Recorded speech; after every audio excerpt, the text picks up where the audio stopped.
Good morning. It is morning. It's Monday morning. It's the Monday morning cup of coffee. Even though I don't really feel like coffee right now, I feel more like tea. I feel like tea cut with a heavy dose of Theraflu and a little bit of Maker's Mark, perhaps. It's the Monday morning diseased cup of coffee. Let's have a sip of diseased coffee, shall we?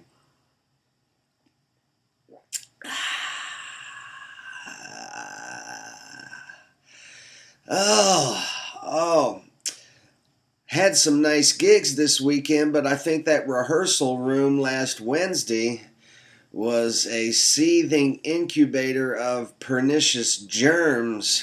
Uh, Nathan, my boy, got sick briefly. My drummer Pete in Louisville was sick all night, and then I woke up Saturday morning in Nashville after the Louisville gig. We drove back right after the gig. I woke up Saturday morning in Nashville, and my lungs felt like sandpaper. I had to cough, and it was intensely painful. And I'm sick.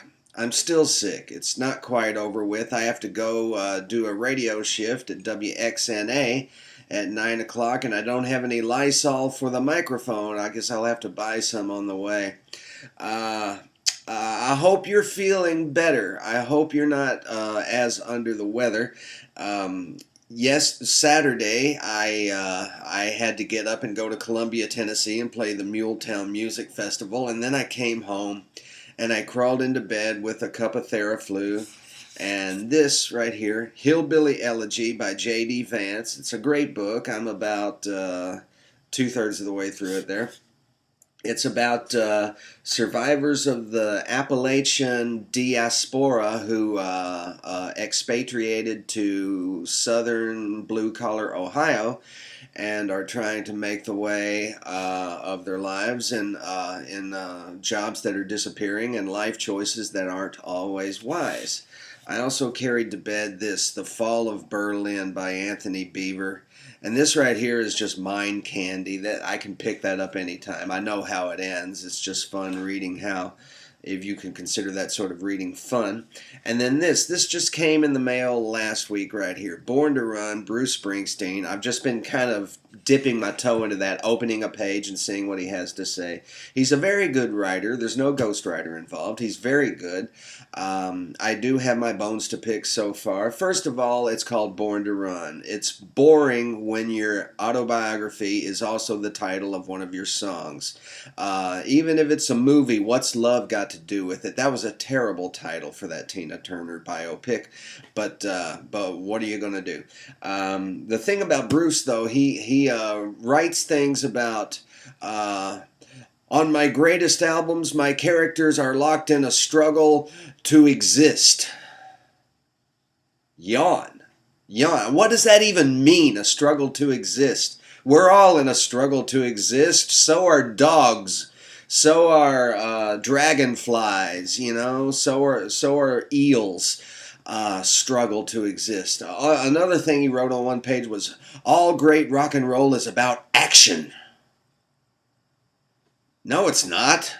It's about 3 minutes long, and it makes you bang your head, and it makes life wonderful for a few minutes. And it's not that I don't appreciate depth in Bruce Springsteen's songs or in anybody's songs. I do. I just kind of like where it goes, figuring it out on my own. Bruce just has a way of writing about it that automatically makes it boring, and that's one thing Bruce Springsteen live never is boring. Unless you see one of the acoustic tours. And every now and then, he's great. Every now and then, you're going, it's Bruce. I paid money for this. Anyway, so that's what I was reading while I was holed up in bed the rest of the weekend. I played yesterday afternoon at Bob Pancart's wedding soiree at the Basement East. I roused myself from my sick bed long enough to do that. I've got to be on the radio at 9. There are other errands to be run. I must have my Dayquil and go to it. You watch out for Room 5 at SIR Uptown in Nashville. I think there's a bug still in that room.